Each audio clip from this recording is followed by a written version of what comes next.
because I chair the health committee, to clarify some issues that have been very alive in the media for the last 3 days.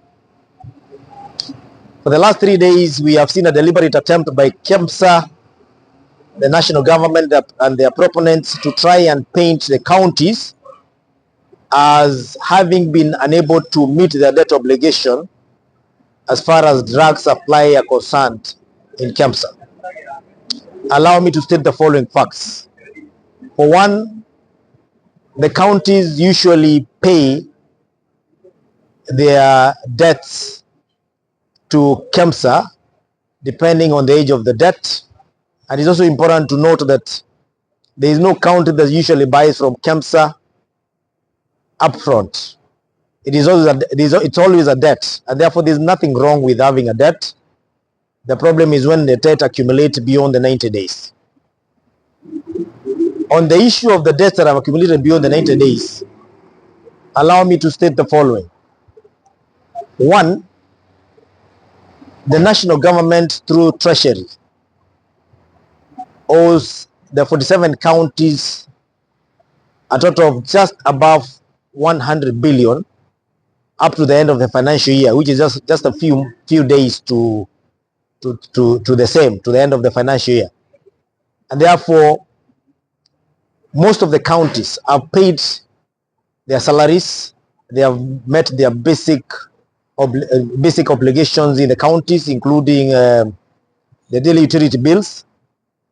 The biggest problem is debts owed to suppliers, which have not been met because of the fact that the Treasury owes the counties 3 months worth of disbursement. If the Treasury was giving counties their money as is stated in the law on the 15th of every month, I can assure you that there is no county that will be having any debt to KEMSA by the end of each month. And therefore, I urge the Treasury to release the funds for the counties, all that is owed to them. And I would ask the KEMSA to check their accounts at the end of the month when that money has been released. I think it is also important for me to note that we believe as Council of Governors is more than what meets the eye. There is a possibility that we are trying to propagate this narrative that the Council of Governors or the counties have been unable to manage the health sector.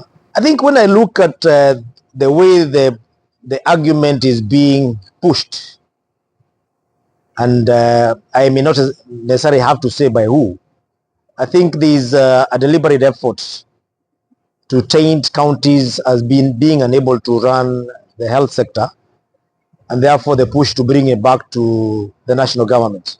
And that is a narrative that can't be bought by Kenyans, because Kenyans have seen what is happening in the health space as compared to the time when you did not have devolution or there before.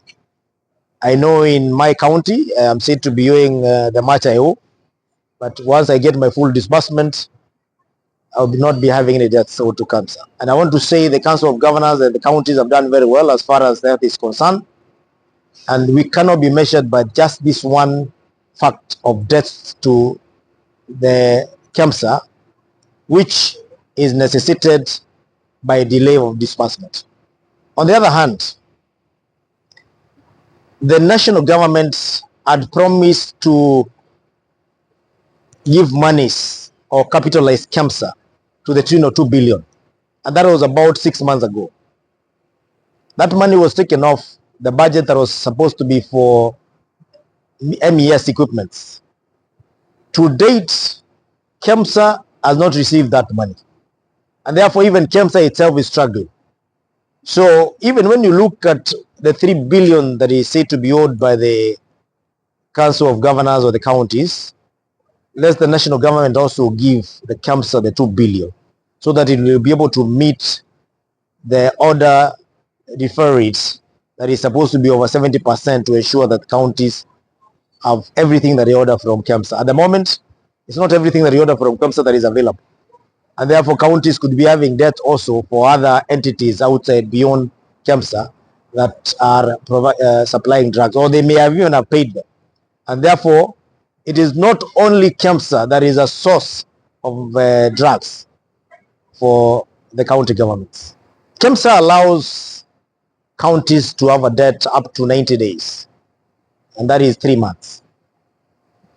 And yes, when debts accumulate, it does not mean that our patients have to wait until when money is available for them to get sick. Patients get sick, require drugs even when the treasury has not disbursed their monies. And therefore, it's only become necessary for us to get debts from KEMSA to be able to serve those people. But if we have a way of telling our patients not to get sick until we get money to pay KEMSA, then we don't be having this debt. At the end of the day, there is no country that usually gets drugs to go and sell.